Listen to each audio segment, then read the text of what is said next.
अध्याय 10 श्लोक 21-25 सळंग।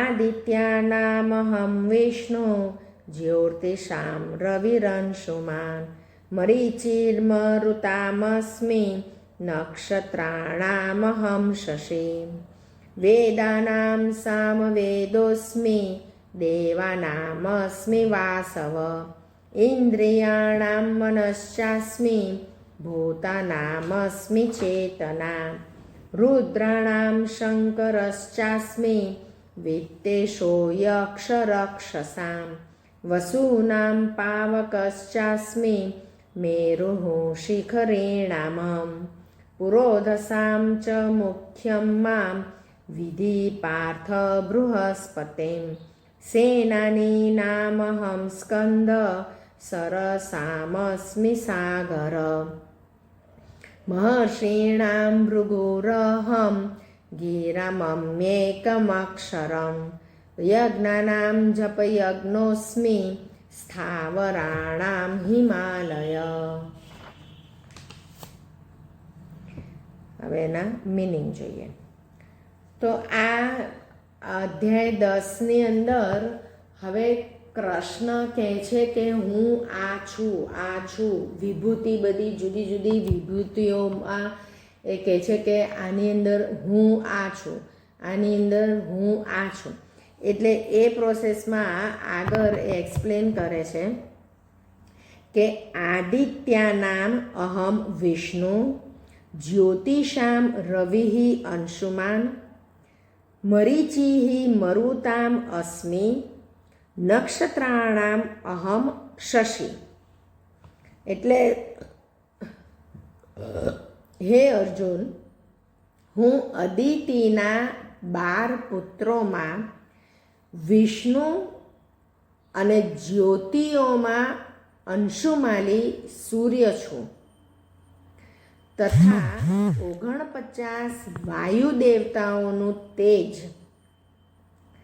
એટલે કે મરીચી તેમજ નક્ષત્રોનો અધિપતિ ચંદ્રમાં હું છું।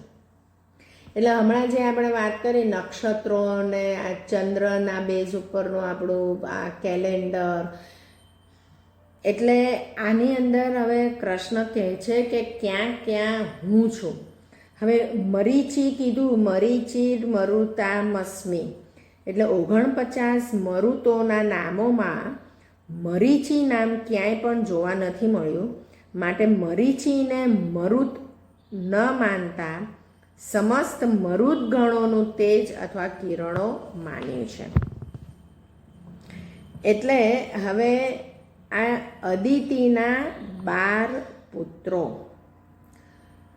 આપણે આની આગળ વાર્તા જોઈએ તો કશ્યપ ઋષિ હતા, કશ્યપના 2 પત્ની હતા, દિતિ અને અદિતિ।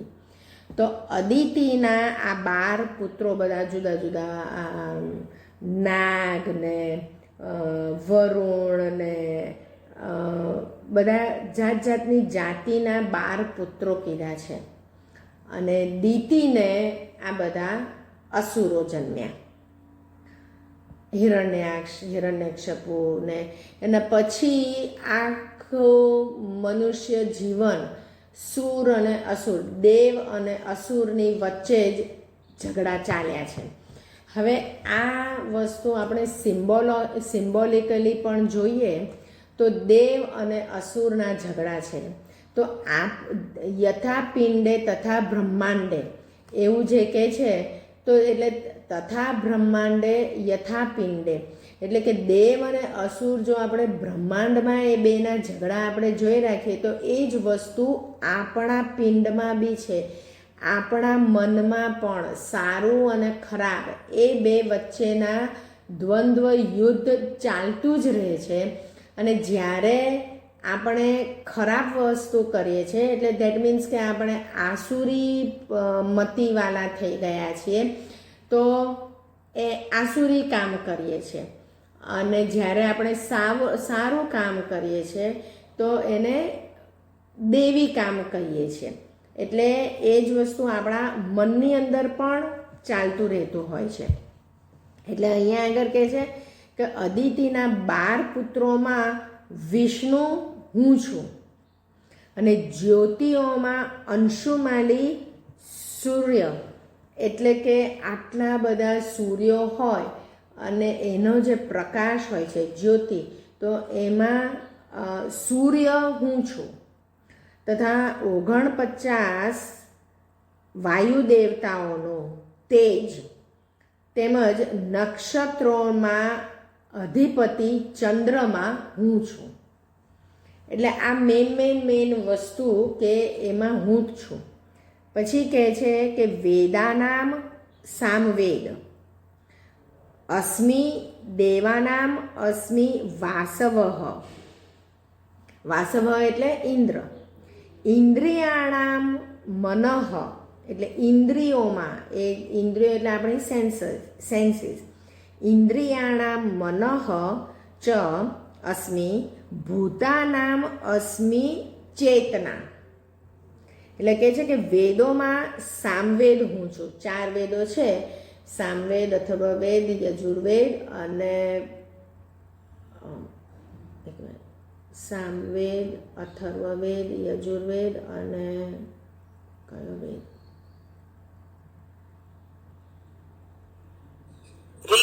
ઋગ્વેદ. હા, ઋગ્વેદ. યસ. એટલે આ 4 વેદોમાં સામવેદ હું છું અને દેવોની અંદર વાસવ એટલે કે ઇન્દ્ર હું છું અને ઇન્દ્રિયાણામ એટલે ઇન્દ્રિયોમાં મન હું છું અને ભૂતાનામ ચેતના, પ્રાણીઓની ચેતના એટલે કે જીવન શક્તિ હું છું. બરાબર.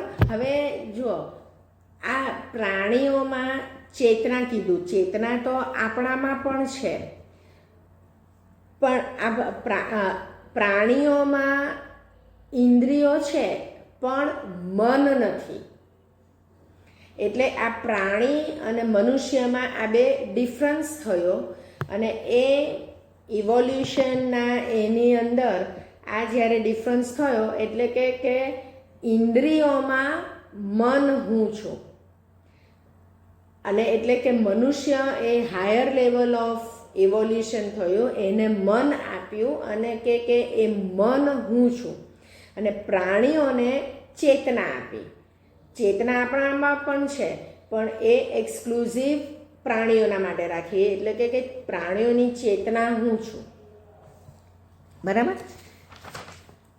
પછી કહે છે રુદ્રાણામ શંકર ચ અસ્મિ વિત્તેશ યક્ષ રક્ષસામ વસુનામ પાવક ચ અસ્મિ અને મેરુ શિખિરીણામ અહમ. એટલે શિખરોવાળા કહે છે કે હું 11 રુદ્રોમાં શંકર છું. પેલા 12 પુત્રોમાં વિષ્ણુ છું કીધું, અદિતિના 12 પુત્રોમાં વિષ્ણુ છું, 11 રુદ્રોમાં શંકર છું, યક્ષ રાક્ષસોના ધનનો સ્વામી કુબેર હું છું, હું 8 વસુઓમાં અગ્નિ છું અને શિખરોવાળા પર્વતોમાં મેરુ પર્વત છું. બરાબર. આ મેરુ પર્વત કે હું છું. પછી આગળ કહે છે પુરોધસામ ચ મુખ્યમ મામ વિધિ પાર્થ બૃહસ્પતિમ સેનાની નામ અહમ સ્કંદ સરસામ અસ્મિ સાગર. અને કહે છે કે આ પુરોહિતોમાં મુખ્ય બૃહસ્પતિ તું મને જાણ. હે પાર્થ, હું સેનાપતિઓમાં સ્કંદ અને જળાશયોમાં સમુદ્ર હું છું.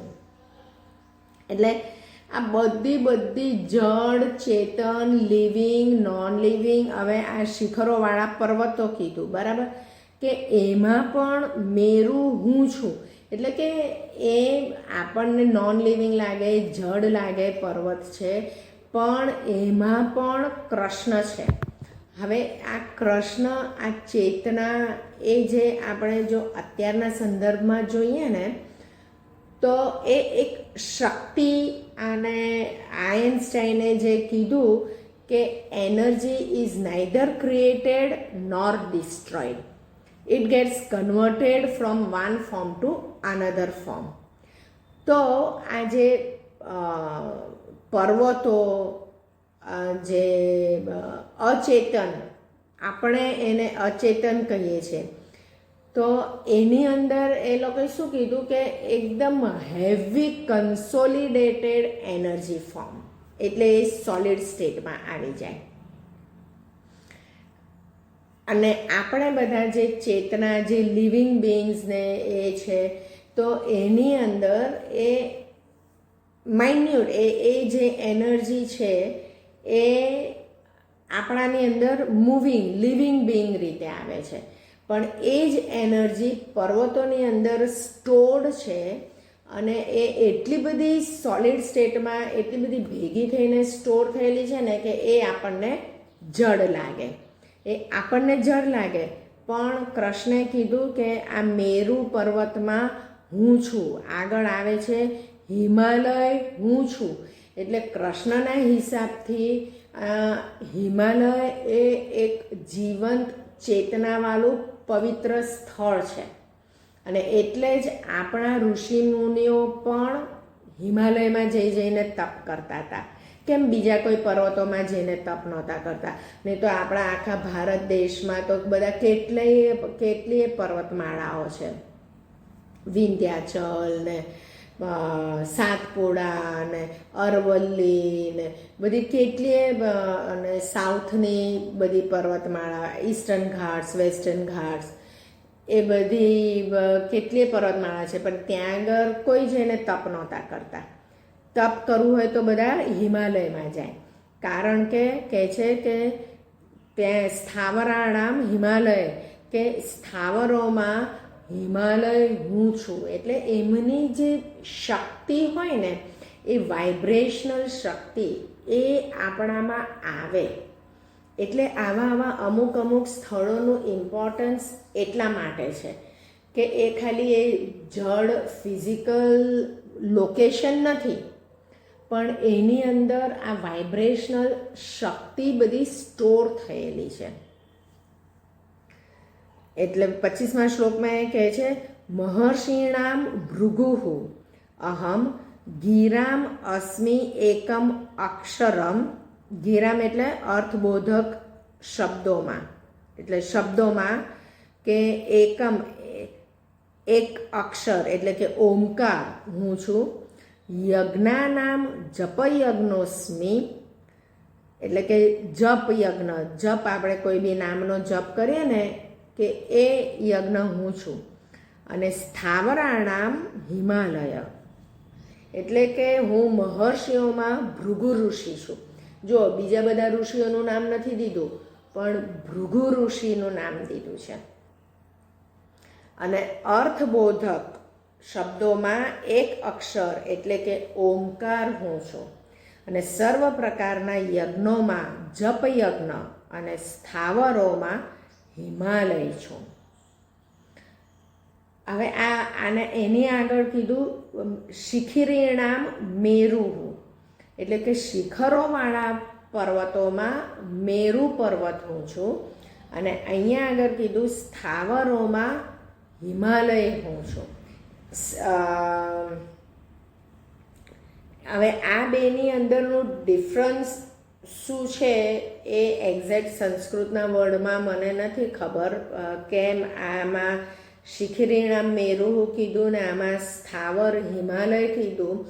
પણ દેર મસ્ટ બી પર્ટિક્યુલર રીઝન. એમને આ ગીતાની અંદર આ શબ્દ એમને વાપર્યા નથી. એકદમ પિન પોઈન્ટ પર્ટિક્યુલર અર્થ સાથે દરેક શબ્દ વપરાયેલા છે. એટલે કે છે કે હિમાલય પણ હું છું. એટલે આ બધું જળ ચેતનની અંદર આપણે દરેકની અંદર આપણે કૃષ્ણમય ચેતના જોતા શીખીએ. એના માટે કૃષ્ણ કહે છે કે આ બધી વિભૂતિ બધામાં હું જ છું, એ અર્જુનને સમજાવે છે. હવે આની અંદર અદિતિના પુત્રો 12 પુત્રોમાં વિષ્ણુ હું છું, બરાબર. હવે આપણે પણ એવું કહીએ છીએ કે આ રામ ને કૃષ્ણ અને એ બધા વિષ્ણુ અવતારો છે, પણ આની અંદર જે ઉપદેશ આપે છે કૃષ્ણ, એ આ વિષ્ણુના અવતાર કૃષ્ણ રૂપે ઉપદેશ નથી આપતા, એ એનાથી પણ ઉપર નારાયણ કે જે ક્ષીર સાગરમાં સૂતેલા છે, એ નારાયણ જે સુપ્રીમ બિંગ છે, એ રીતે એના ફોર્મમાં આ ઉપદેશ આપી રહેલા છે. એટલે પછી જ્યારે એમનું વિરાટ સ્વરૂપ બતાડશે ત્યારે અર્જુનને થશે કે ના ના, તમે બધું કીધું એ સાચું અને હું હવે તમને માની ગયો.